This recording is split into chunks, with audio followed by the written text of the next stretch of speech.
Hi నమస్తే, నేను మిస్సిరి. Today's recipe వచ్చేసి దొండకాయ ఫ్రై ఏ విధంగా తయారు చేసుకోవాలో ఈరోజు వీడియోలో చూపించబోతున్నా. వీలైతే మన ఛానల్ని సబ్స్క్రైబ్ చేసి లైక్ చేసి షేర్ చేస్తే మీరు నాకు చాలా వరకు హెల్ప్ చేసినట్టు అవుతుంది. మరి ఇంకెందుకు ఆలస్యం, దొండకాయ ఫ్రై ఏ విధంగా తయారు చేసుకోవాలో చూసేద్దాం.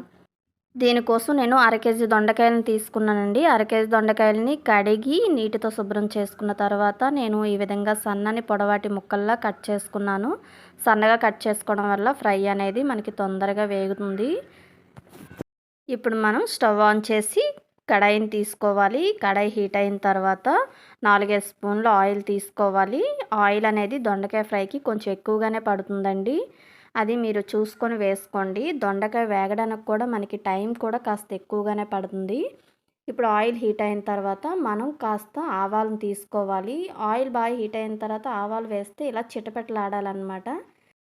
ఆవాలు వేగిన తర్వాత కాస్త శనగపప్పు, కాస్తంత జీలకర్ర, 5-6 వెల్లుల్లి రెబ్బల్ని తీసుకొని వేసుకోవాలి. ఒక ఎండుమిర్చి, మీరు కారానికి తగిన విధంగా ఎండుమిర్చిని వేసుకోండి. కాస్తంత కరివేపాకు, చిటికెడు పసుపు వేసుకొని మనం పోపుని వేయించుకోవాలి. మనకు పోపు అనేది వేగిపోయింది. మనం ముందుగా కట్ చేసి ఉంచుకున్న దొండకాయ ముక్కలను వేసుకోవాలి. వేసుకున్న తర్వాత దొండకాయలు మగ్గడం కోసం అనేసి నేను కాస్త సాల్ట్ యాడ్ చేశాను. సాల్ట్ కొంచెంగా వేసుకోండి, సరిపోకపోతే లాస్ట్లో మనం అడ్జస్ట్ చేసుకోవచ్చు. ఇప్పుడు సాల్ట్ వేసుకున్న తర్వాత మనం అటు ఇటుగా కలుపుకొని మూత పెట్టి ఒక 10 నిమిషాల పాటు ఉంచుకోవాలి. మూత పెట్టి మనం మధ్య మధ్యలో తీస్తూ కలుపుతూ ఉండాలి, ఎందుకంటే అడుగు మాడుతూ ఉంటుంది.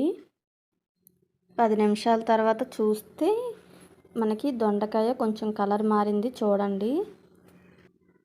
ఇలా మనం అస్తమానం మూత పెట్టి తీస్తూ కలుపుతూ ఉండాలి. అడుగు మాడకుండా ఈ విధంగా చూసుకుంటూ ఉండాలి. అలా చేసేటప్పుడే మనకి దొండకాయ అనేది పర్ఫెక్ట్గా వేగుతుంది. లేదంటే అడుగు మొత్తం వేగిపోతుంది, పై ముక్కలు అనేవి వేగవన్నమాట. సో మనకి దొండకాయ వేగడానికైతే కాస్త ఎక్కువ టైమే పడుతుందండి. దగ్గర ఒక 20 to 25 మినిట్స్ టైం పడుతుంది. మంటను మీడియం ఫ్లేమ్లో పెట్టి మనం చేసుకోవాలి ఈ ప్రాసెస్ మొత్తం. వీడియోలో చూస్తున్నారు కదా, నాకు దొండకాయ అనేది పూర్తిగా మగ్గిపోయింది. ఇప్పుడు నేను 1 స్పూన్ కారం వేసుకుంటున్నాను. మీరు కారం అనేది మీ కారానికి తగిన విధంగా వేసుకోండి. నాకైతే ఇక్కడ 1 స్పూన్ కారం సరిపోతుందని 1 స్పూనే వేసుకున్నాను. ఇప్పుడు మనకి మొత్తం వేగిపోయిన తర్వాత లాస్ట్గా మనం దించే ముందు ఒక 2 నిమిషాల ముందు ఒక 3 స్పూన్ల కొబ్బరి పొడిని వేసుకోవాలండి. కొబ్బరి పొడి వేసుకోవడం వల్ల టేస్ట్ అండ్ ఫ్లేవర్ రెండూ బాగుంటాయి. దొండకాయ కొబ్బరి పొడి కాంబినేషన్ చాలా బాగుంటుంది.